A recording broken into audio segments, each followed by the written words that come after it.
मैं doctor R के पुरोहित, आपका स्वागत है। आज चलें फिर से कश्मीर की ओर। पिछले व्याख्यान में हमने यह देखा था कि कश्मीर की समस्या सुलझ नहीं सकी। पाकिस्तान ने कश्मीर पर आक्रमण किया और कश्मीर के महाराजा हरि सिंह ने आखिरकार भारत में विलय संबंधी दस्तावेज पर हस्ताक्षर किए। भारत ने फिर कश्मीर की सहायता के लिए अपनी सेना भेजी। भारत पाकिस्तान के बीच युद्ध शुरू हो गया। नेहरू और लियाकत अली खां के बीच वार्ता भी हुई, लेकिन वार्ता का कोई परिणाम नहीं निकला। पाकिस्तान के सैनिक लगातार कश्मीर पर युद्ध करते रहे। इसी बीच पंडित नेहरू के दिमाग में यूनाइटेड नेशंस के प्रति एक विश्वास और भरोसा की बात आई। उन्होंने इस मैटर को, कश्मीर समस्या को यूनाइटेड नेशंस में प्रस्तुत किया। यूनाइटेड नेशंस में चर्चा हुई और सिक्योरिटी काउंसिल ने एक आयोग बनाया। आयोग भारत और पाकिस्तान तथा कश्मीर की यात्रा करने के बाद सभी चीजों का निरीक्षण किया। निरीक्षण करने के बाद सिक्योरिटी काउंसिल को उसने अपनी रिपोर्ट दिया। उस रिपोर्ट के आधार पर सिक्योरिटी काउंसिल ने 13 अगस्त 1948 को एक प्रस्ताव पारित किया। उस प्रस्ताव में यह कहा गया था कि कश्मीर भारत का अभिन्न अंग है और कश्मीर का भारत में विलय बिल्कुल वैध है। कश्मीर की सुरक्षा की जिम्मेदारी भारत की है। इस प्रस्ताव में यह भी कहा गया था कि पाकिस्तान अपनी सेनाएं हटाए। जब पाकिस्तान अपनी सेना हटा लेगा, उसके बाद भारत अपनी कुछ सेना को जितनी आवश्यक हो वहां पर रखे, बाकी अतिरिक्त सेना को वहां से हटा देंगे। और उसके बाद जब स्थिति शांतिपूर्ण हो जाए, जनमत संग्रह लिया जाए। क्योंकि पंडित नेहरू ने 1947 में ही यह घोषणा कर दी थी कि कश्मीर में जनमत संग्रह लिया जाएगा, कि कश्मीर की जनता से पूछा जाएगा कि वो भारत में सम्मिलित होना चाहती है अथवा पाकिस्तान में। तो इस प्रकार से भारतीय मंशा के अनुरूप सिक्योरिटी काउंसिल ने प्रस्ताव पारित किया। अब यह भी तय हुआ कि 1 जनवरी 1949 को दोनों देशों के बीच युद्ध विराम हो जाएगा। अब यहां पर प्रश्न उठता है कि जब भारतीय सेना लगातार पाकिस्तान की सेना को पीछे ढकेल रही थी, तो उस समय क्या भारत को, पंडित नेहरू को यह विषय सिक्योरिटी काउंसिल में, यूनाइटेड नेशंस में पेश करना जरूरी था? कदापि आवश्यक नहीं था। लेकिन पंडित नेहरू को यह विश्वास था कि अंतरराष्ट्रीय संगठन इस प्रकार के मामलों को अच्छी तरह से शांतिपूर्ण तरीके से सुलझा सकता है। और इस भरोसे से वे यूनाइटेड नेशंस गए। लेकिन परिणाम क्या हुआ कि पाकिस्तान अमेरिकन गुट का समर्थन प्राप्त करने लगा। और परिणाम यह हुआ कि पाकिस्तान की बातों का वहां पर अमेरिका स्वीकार करने लगा और भारत के विरोध में उसने काम करना शुरू किया। और इस कारण से पंडित नेहरू को भारत को सफलता नहीं मिली। खैर, 1 जनवरी 1949 को दोनों पक्षों के बीच युद्ध विराम हो गया। युद्ध विराम के बाद उस युद्ध विराम रेखा की निगरानी यूनाइटेड नेशंस के सैनिक करने लगे। पाकिस्तान के हाथ में 1/3 भाग आया कश्मीर का और भारत के भाग में 2/3 भाग आया। जो 1/3 भाग पाकिस्तान के अधीन आया, उसको उसने नाम दिया आजाद कश्मीर, और हम लोग उसको कहते हैं POK, पाकिस्तान ऑक्युपाइड कश्मीर। और जो भारत के अधीन आया वह 2/3 भाग रहा। अब इसके आगे की कहानी देखें। इसके बाद उस 13 अगस्त 1948 के सुरक्षा परिषद के प्रस्ताव को क्रियान्वित करने के लिए एक आयोग भेजा गया। उस आयोग का नाम था निमित्ज आयोग। 1949 में आया। पहले वह पाकिस्तान गया। पाकिस्तान से कहा आप अपनी सेना हटाइए। पाकिस्तान ने इनकार कर दिया। भारत आया।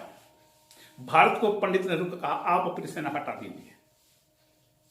पंडित नेहरू ने कहा पहले पाकिस्तान अपनी सेना हटाएगा, उसके बाद भारत अपनी सेना हटाएगा। निमित्त असफल हुए, उन्होंने त्याग पत्र दे दिया, वापस चले गए। इसके बाद मैकनाटन आयोग आया, यह भी 1949 में आया। मैकनाटन भी पहले पाकिस्तान गए, पाकिस्तान को उन्होंने कहा अपने सेना हटाओ, पाकिस्तान ने इंकार कर दिया।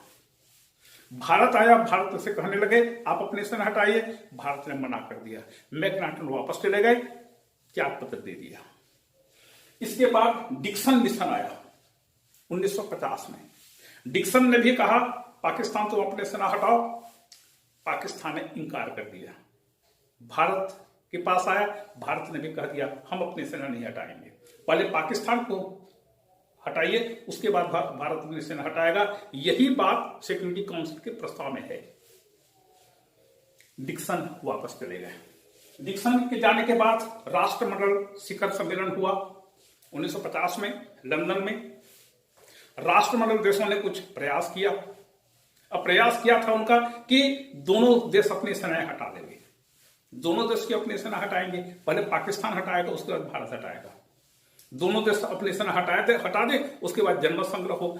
भारत ने सर्वथा इंकार कर दिया, तो राष्ट्रमंडलीय प्रयास भी निष्फल हुए। इसके बाद ग्राहम मिशन आया 1951 में। ग्राहम मिशन भी यहां पर आकर के बोला कि पाकिस्तान अपनी सेना हटाओ, पाकिस्तान ने मना कर दिया, भारत ने भी मना कर दिया। इस प्रकार से देखते हैं कि यूनाइटेड नेशंस ने जितने भी मिशन भेजे, जितने भी आयोग की नियुक्ति की, उनमें से एक भी आयोग पाकिस्तान को कश्मीर से हटाने में सर्वथा असफल रहा। और इसका मूल कारण यह था कि कभी भी सिक्योरिटी काउंसिल ने 13 अगस्त 1948 के प्रस्ताव के बाद कभी भी सिक्योरिटी काउंसिल ने या उनके द्वारा नियुक्त आयोग ने यह नहीं माना कि पाकिस्तान ने कश्मीर पर आक्रमण किया है। वो किसी भी रूप में पाकिस्तान को वहां पर मौजूद और विद्यमान देखना चाहते थे, और इसी कारण से यूनाइटेड नेशंस इस मामले में असफल रहा। और इसका मूल कारण यह भी था, इसका एक कारण यह भी था कि अब अमेरिका पाकिस्तान का समर्थन करने लगा था, क्योंकि पाकिस्तान अमेरिकन गुट में शामिल होने वाला था, क्योंकि भारत मना कर दिया था। जब भारत मना कर दिया तो एशिया पर नियंत्रण रखने के लिए अमेरिका की नजर पाकिस्तान पर गई, और जब पाकिस्तान अमेरिकन गुट का सदस्य बन गया तो फिर सैया भाई कोतवाल तो डर काहेगा। इस प्रकार से पाकिस्तान ने किसी भी रूप में यूनाइटेड नेशंस के निर्णय को नहीं माना, और अभी भी वो कश्मीर में बना हुआ है। इसके बाद हुआ क्या, पाकिस्तान द्वारा सीटो और सेंटो की सदस्यता ग्रहण की गई। नाटो बना, नाटो यूरोपीय राष्ट्रों के लिए था मूलतः। सीटो बना, दक्षिण पूर्व एशिया के विभिन्न देशों को मिलाकर के सीटो बनाया गया अमेरिका के द्वारा। सेंटो बनाया अरब देशों को लेकर के। तो सीटो और सेंटो इन दोनों का सदस्य पाकिस्तान बन गया। जब पाकिस्तान इन सैन्य संगठनों में शामिल हो गया तो अब भारत ने कश्मीर के प्रति अपने दृष्टिकोण में परिवर्तन किया। कहा अब हम जनमत संग्रह नहीं कराएंगे, अपितु कश्मीर में एक नए संविधान सभा का गठन करके नए संविधान का निर्माण करेंगे, और उसको फिर कानूनी रूप से वैधानिक रूप से हम भारतीय संघ में विलय करेंगे। संविधान सभा का चुनाव हुआ। उस संविधान सभा के चुनाव में संविधान सभा का गठन हुआ, और संविधान सभा को कहा गया आप कश्मीर के लिए नए संविधान का निर्माण कीजिए। इसके बाद आता है सोवियत संघ द्वारा भारत का समर्थन। 1955 में खुर्शचेव भारत की यात्रा पर आए, श्रीनगर भी गए। उन्होंने वहां पर भाषण देते हुए कहा कश्मीर भारत का अभिन्न अंग है, आपको कभी भी सहायता की आवश्यकता पड़े आप चोटी पर खड़े होकर के हमें आवाज दीजिए, हम दौड़ते हुए आपकी सहायता के लिए आ जाएंगे। मतलब सोवियत संघ रूपी मित्र हमें कश्मीर के मामले में समर्थन करने वाला एक महत्वपूर्ण राष्ट्र मिल गया। अब अंतरराष्ट्रीय राजनीति में हमारी भूमिका भी महत्वपूर्ण हो गई, क्योंकि हमें एक अंतरराष्ट्रीय राजनीति का बहुत बड़ा खिलाड़ी हमारा मित्र बन गया था। इसके बाद नया संविधान, संविधान सभा ने काम शुरू किया, नए संविधान का निर्माण किया और संविधान सभा ने सर्वसम्मति से कश्मीर के भारत में विलय की सहमति दी। विलय के लिए सर्वसम्मति से उसने प्रस्ताव पारित कर दिया। इस प्रकार से कश्मीर के बारे में तय किया गया कि 26 जनवरी 1957 को कश्मीर को भारतीय संघ में सम्मिलित कर नए राज्य का दर्जा दिया जाएगा, नया संविधान लागू किया जाएगा। 26 जनवरी 1957 पाकिस्तान छटपटाने लगा, पाकिस्तान ने घोर विरोध किया। उसके ऊपर उसका बाप बैठा हुआ था अमेरिका। चीन भी पाकिस्तान का समर्थन करने लगा। इस बीच एक घटना घटी। 23-24 जनवरी को सिक्योरिटी काउंसिल की बैठक हुई और उस सिक्योरिटी काउंसिल की बैठक में यह प्रस्ताव पाकिस्तान ने पेश किया, अमेरिका ने पेश किया कि पाकिस्तान की कश्मीर में नए संविधान को लागू करने से रोका जाए, नया संविधान लागू न किया जाए, पहले जनमत संग्रह हो। एक छोटी सी घटना यहां पर घटी थी। वो घटना क्या थी? अक्टूबर 1956 में श्वेत संकट आया था। श्वेत संकट में भारत ने इंग्लैंड और फ्रांस की आलोचना करने में कोई कसर बाकी नहीं रखी। एड़ी चोटी का पसीना एक कर दिया था श्वेत संकट के समय, क्योंकि मिस्र पर ये आक्रमण कर रहे थे इजराइल के साथ मिलकर के। इंग्लैंड फ्रांस नाराज थे, अमेरिका ऑलरेडी नाराज था, चीन पाकिस्तान का मित्र था। सोवियत संघ की स्थिति क्या थी, क्या हुआ था? इसी अक्टूबर में हंगरी में संकट उत्पन्न हुआ। हंगरी में निर्वाचन हुए और वहां पर एक ऐसा व्यक्ति प्रधानमंत्री बना, उसका नाम था इमरे नस। इमरे नस ऐसा व्यक्ति प्रधानमंत्री बना जो प्रजातांत्रिक स्वतंत्रता और अधिकारों का समर्थन करता था। उसने पद ग्रहण करते ही हंगरी के नागरिकों को प्रजातांत्रिक अधिकार और स्वतंत्रता देने की घोषणा कर दी। परिणाम यह हुआ, साम्यवाद प्रजातांत्रिक अधिकारों का समर्थन नहीं करता। परिणाम यह हुआ कि सोवियत संघ ने अपने मित्रों के साथ हंगरी पर आक्रमण कर दिया। वार्सा संगठन के सदस्यों के साथ हंगरी पर आक्रमण कर दिया। इमरे नस को बंदी बना दिया गया। उसके बाद उसका वो कहां गया कुछ पता नहीं चला।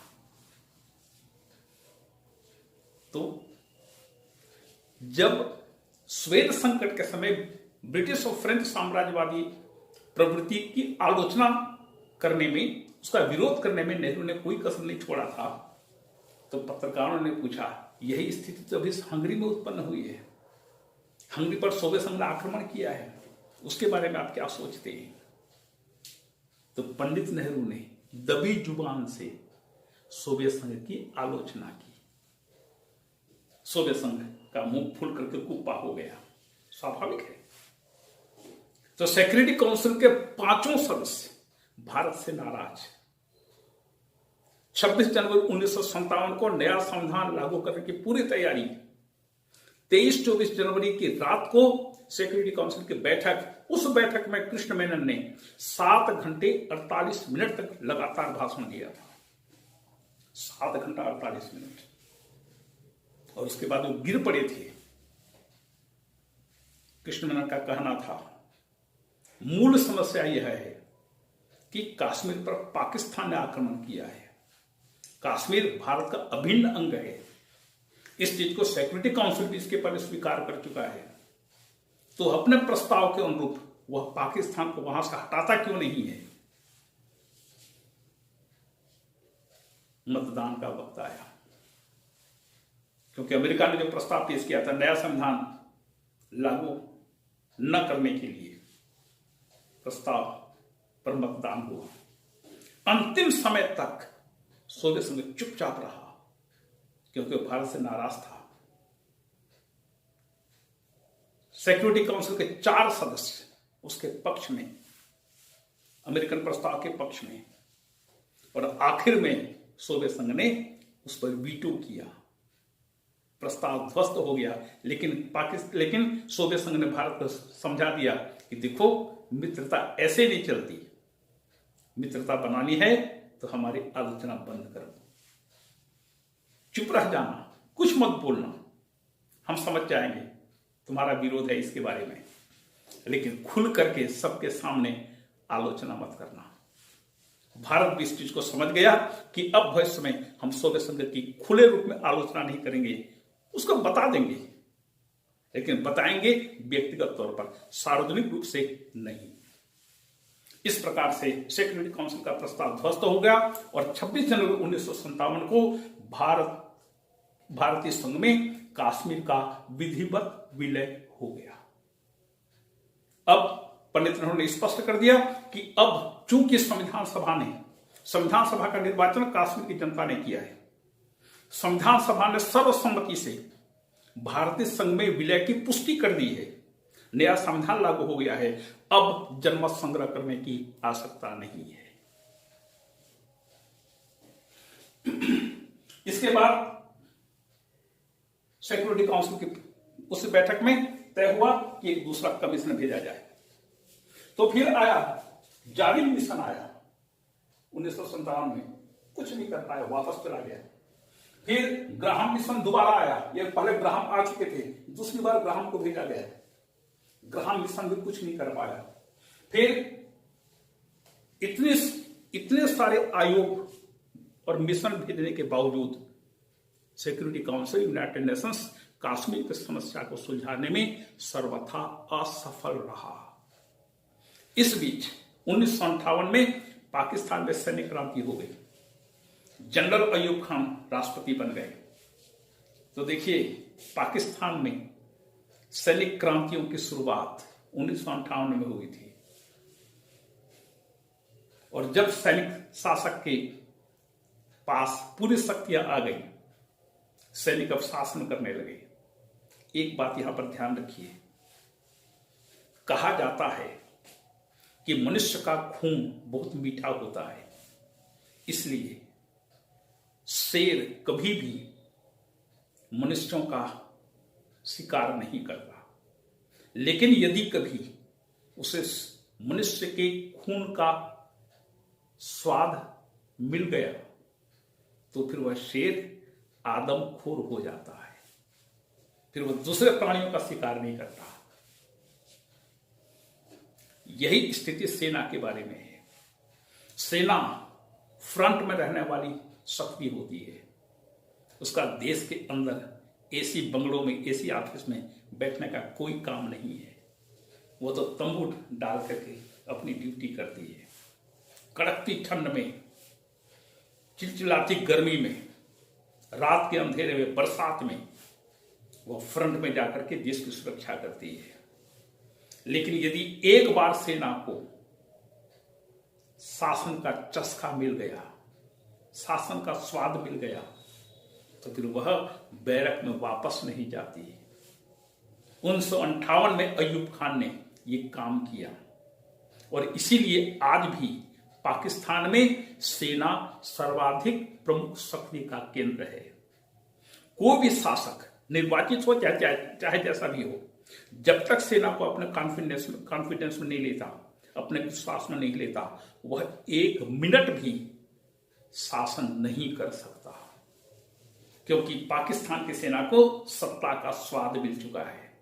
इसलिए वह वापस बैरक में नहीं जाती, वह शासन के हर क्षेत्र में अपना नियंत्रण बनाए रखी हुई है। पाकिस्तान में एक पत्ता भी हिलता है तो सेना की सहमति होती है। तो 1958 में सैनिक क्रांति हुई, अयूब खान राष्ट्रपति बने, प्रजातांत्रिक व्यवस्था पूरी खत्म हो गई। अब भारत का दृष्टिकोण कश्मीर के बारे में, पाकिस्तान के बारे में पूरा आमूलचूल परिवर्तित हो गया। इसके बाद चीन का समर्थन भी मिलना शुरू हो गया पाकिस्तान को, कश्मीर के मामले में या पाकिस्तान के प्रत्येक मामले में अब चीन का समर्थन पाकिस्तान को मिलना शुरू हो गया। उधर से अमेरिका तो था ही, अब इधर चीन भी आ गया, क्योंकि चीन के साथ सीमा विवाद शुरू हो चुका था। इसके बाद भारत ने एक प्रस्ताव रखा पाकिस्तान के सामने कि अभी जो युद्ध विराम रेखा है, LOC जिसे हम कहते हैं, लाइन ऑफ कंट्रोल, उस रेखा को चलो हम स्थायी मान लेते हैं। कश्मीर का जो हिस्सा तुम्हारे पास है तुम रखो, कश्मीर का जो हिस्सा हमारे पास है वो हम रखें। चलो इसी को ही स्थायी सीमा मान करके चलो समझौता कर लेते हैं। पाकिस्तान ने साफ इंकार कर दिया। वस्तुतः पाकिस्तान चाहता था जम्मू, केवल जम्मू का क्षेत्र तुम ले जाओ, बाकी पूरा कश्मीर हमारा है। और अभी भी उसकी नजर कश्मीर पर लगी हुई है 370 हटाने के बाद भी। तो ऐसे में समझौता कैसे होगा? इसके बाद देखते हैं कश्मीर की समस्या आगे चल करके जब नरेंद्र मोदी की सरकार आई, 1960 से लेकर के 2019 तक कहिए, कश्मीर को ही लेकर के पाकिस्तान ने बहुत ज्यादा अत्याचार किया, निरपराध लोगों को मारा, आतंकवादी घटनाओं को अंजाम दिया, क्या नहीं किया। लेकिन धन्य हो यह भारत, धन्य हो यह भारत के शासक वर्ग, पाकिस्तान को कभी भी करारा जवाब नहीं दे पाए। और इसी को पाकिस्तान अपनी भारत की कमजोरी समझता है और भारत पर हमेशा एक दबाव बनाए रखता है आतंकवादियों के माध्यम से। तो अब देखें कच्छ रण विवाद। एक घटना घटी थी 1965 में। भारत चीन युद्ध के समय पाकिस्तान तो पूरी तरह से चीन के साथ था ही। जब चीन ने भारत पर आक्रमण किया तो भारत ने पाकिस्तान को लिखा कि तुम पश्चिम की तरफ से कोई भी शरारत नहीं करोगे, सेना को अपनी सीमा में रखोगे। लेकिन पाकिस्तान ने ऐसा एश्योरेंस देने से इनकार कर दिया, कहा कि हम ऐसा कोई गारंटी नहीं देंगे, तुम पहले चीन से लड़ो, हो सकता है हम भी चीन के पक्ष में आ जाए सामने। तो भारत चीन युद्ध में भी पाकिस्तान का रवैया भारत के विरुद्ध रहा। उससे दोस्ती की अपेक्षा हम क्या कर सकते हैं? नहीं कर सकते। इसके बाद कच्छ रण का विवाद उत्पन्न हुआ। जनवरी 1965 में कच्छ का क्षेत्र दलदली क्षेत्र है। तो कच्छ रण का पूरा क्षेत्र भारत के अधीन है या भारत का है। कच्छ के शासक ने भारत में विलीन होने के विलय पत्र पर हस्ताक्षर कर दिए थे, तो कच्छ का रण पूरा भारत के अधीन आ गया। तो कच्छ दलदली क्षेत्र है, और जब दलदली क्षेत्र है तो पाकिस्तान ने 18/1.5 मील के एरिया पर अपना अधिकार कर लिया, क्योंकि वहां पर उस समय BSF भी नहीं था, सामान्य पुलिस वाले चौकीदारी करते थे, रखवाली करते थे उस क्षेत्र की। और पाकिस्तान ने पूरे भारत के 18/1.5 वर्ग मील के पट्टी पर अधिकार कर लिया। उस समय तक 1965 में उसमें शास्त्री जी आ चुके थे। शास्त्री जी को सूचना मिली, उन्होंने वहां से पुलिस को हटाया, सेना भेजा। अप्रैल 1965 में दोनों देशों की सैनिकों के बीच झड़प हुई। जब युद्ध आगे बढ़ने लगा तो ब्रिटिश प्रधानमंत्री हेराल्ड विल्सन ने मध्यस्थता की और दोनों देशों के बीच युद्ध विराम करवाया। और उन्हीं के प्रयासों से एक आयोग का गठन किया गया। पाकिस्तान का तर्क क्या था? जब दो देशों की सीमा की एक नदी के द्वारा निर्धारित होती है, तो नदी की धार के ठीक बीचों बीच, नदी की चौड़ाई में नहीं, नदी की धार के ठीक बीचों बीच दोनों देश की सीमा रेखा मानी जाती है। ये अंतरराष्ट्रीय कानून कहता है। तो पाकिस्तान ने अपने डिक्शनरी में ये सम्मिलित कर दिया कि दलदली क्षेत्र भी नदी क्षेत्र के समान माना जाएगा, हम मानेंगे। और इस प्रकार से कच्छ रण जो पूरा का पूरा दलदली क्षेत्र है, उसका आधा हमारा, आधा भारत का। और ये सोच करके ये आर्गू देते हुए पाकिस्तान ने कच्छ के रण पर अधिकार करने का प्रयास किया था। लेकिन पाकिस्तान इस चीज को भूल गया कि अब नेहरू जी नहीं रहे, उनके स्थान पर शास्त्री जी आ गए हैं। और शास्त्री जी ने जब करारा जवाब दिया तो युद्ध की स्थिति आई। हेराल्ड विल्सन ने मध्यस्थता की और फिर एक आयोग का गठन किया गया। यह तय हुआ कि भारत अपना प्रतिनिधि के रूप में एक राष्ट्र तय करेगा, पाकिस्तान भी अपनी पसंद का एक राष्ट्र चुनेगा और दोनों की सहमति से, मतलब चारों की सहमति से एक तीसरे राष्ट्र को अध्यक्षता की जिम्मेदारी दी जाएगी। तो भारत ने अपना प्रतिनिधि राष्ट्र चुना यूगोस्लाविया, पाकिस्तान अपना प्रतिनिधि चुना ईरान, और दोनों की सहमति, पाकिस्तान और भारत की सहमति हुई स्वीडन के बारे में।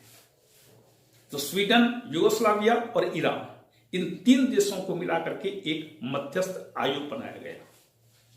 उसने अपनी रिपोर्ट 1968 में दिया, 68 में, जब शास्त्री जी की मृत्यु हो चुकी थी और श्रीमती इंदिरा गांधी आ गई थी। और उस रिपोर्ट में यह कहा गया कि कच्छ के रण का संपूर्ण क्षेत्र भारत का है। लेकिन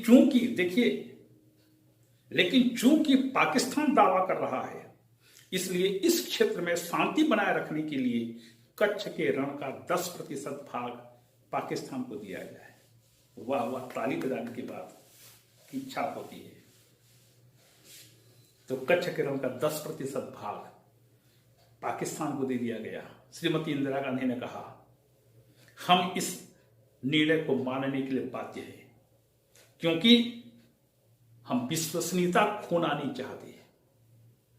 और इसी विश्वसनीयता का संकट चीन आज भी भुगत रहा है। दुनिया, अंतरराष्ट्रीय राजनीति में नैतिकता, विश्वसनीयता बिल्कुल ऊंचे पैमाने पर काम करती है। ऊंचे पैमाने पर प्रोटोकॉल का बहुत ज्यादा ध्यान रखा जाता है। सम्मान, प्रोटोकॉल मतलब सम्मान तो है और क्या है। तो श्रीमती इंदिरा गांधी ने कहा, ठीक है, ये हमारे पक्ष में नहीं है कि 10% भाग शांति स्थापित करने के लिए, शांति बनाए रखने के लिए पाकिस्तान को दे दिया जाए। हम इसे इंकार कर सकते हैं, लेकिन भले ही हमारी भूमि चली जाए, हम विश्वसनीयता खोना नहीं चाहते। हम अपना रेपुटेशन, हम अपना सिद्धांत एक छोटी सी चीज के लिए खत्म करना नहीं चाहते। इस प्रकार से कच्छ रण का विवाद सुलझा। अब पाकिस्तान ने क्या किया? युद्ध बंद हो गया कच्छ रण को लेकर के। अब पाकिस्तान ने क्या किया? घुसपैठियों को भेजना शुरू किया भारत में, कश्मीर में। ये घुसपैठिए आते, मारकाट मंगाते, पुलिस उनको पकड़ती, जेल में डालती, कुछ लोगों को मारती भी। निरंतर घुसपैठिए आते गए और भारतीय सेना के साथ उनके मुठभेड़ होते रहे। अब शास्त्री जी को बराबर सूचना मिलती रही। शास्त्री जी ने अपनी कैबिनेट की मीटिंग बुलाई। वहां पर सभी प्रकार की बातें हुई। सैनिक अधिकारियों को बुलाया गया। सैनिक अधिकारियों ने कहा कि हाजीपीर दर्रे से होते हुए ये घुसपैठिए आ रहे हैं। अच्छा, कहां है हाजीपीर दर्रा?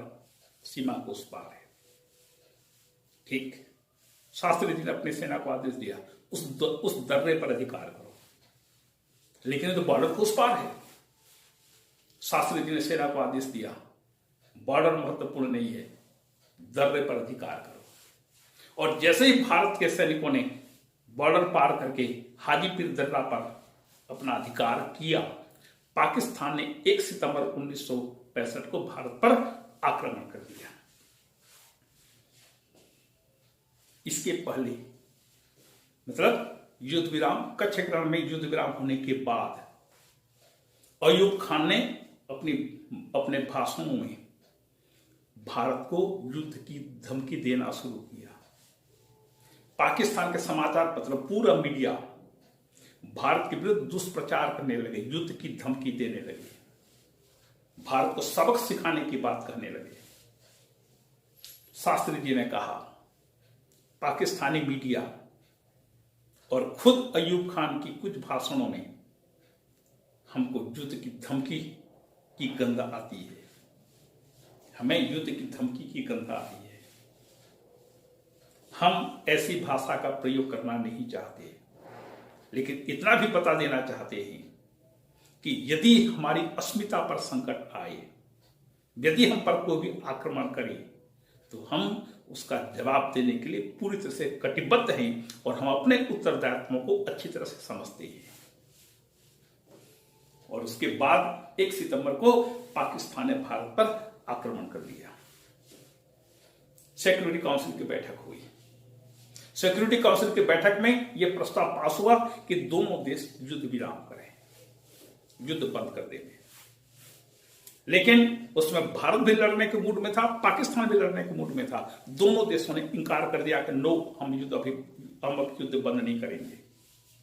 शास्त्री जी का स्टेटमेंट देखिएगा, बहुत अच्छी बात उन्होंने कही। उन्होंने कहा कि हम एक युद्ध विराम से दूसरे युद्ध विराम में जाना नहीं चाहते। हम एक युद्ध विराम से दूसरे युद्ध विराम में जाना नहीं चाहते, हम स्थायी शांति चाहते हैं। और दोनों के बीच फिर से घमासान युद्ध शुरू हो गया। और जब 22 सितंबर को दोबारा सिक्योरिटी काउंसिल ने प्रस्ताव पास किया दोनों देश युद्ध बंद करें, तो भारत ने भी स्वीकार कर लिया, पाकिस्तान ने भी स्वीकार कर लिया। और इस प्रकार से 22 सितंबर 1965 को दोनों देशों के बीच युद्ध विराम हो गया। विभिन्न विचारक कहते हैं कि 1962 में भारतीय सैनिकों की वर्दी पर जो कलंक लगा था, 1965 में उस कलंक को सेना ने पूरी तरह से धो दिया और पाकिस्तान को परास्त करके भारत के सैनिकों ने विजय पताका फहराई। इस प्रकार से दोनों देशों के बीच युद्ध विराम हो गया, युद्ध बंद हो गया।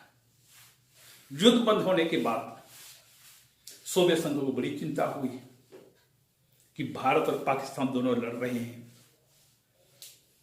तो सोवियत संघ के प्रधानमंत्री, सोवियत संघ के ब्रेजनेव और कोसिजिन ने भारत को पत्र लिखा कि सोवियत संघ भारत और पाकिस्तान के बीच जो तनाव है, उस तनाव को लेकर के चिंतित है। और यदि दोनों देश चाहें, भारत पाकिस्तान दोनों देश यदि चाहें, तो पाकिस्तान दोनों देशों के बीच एक मध्यस्थ के रूप में काम करने के लिए तैयार है। पत्र भारत और पाकिस्तान पहुंचा। तो थोड़ा सा आज हम पत्र को अंडर कंसिडरेशन रखते हैं, उसके बाद फिर अगले व्याख्यान में फिर आगे की चर्चा होगी। आपको धन्यवाद।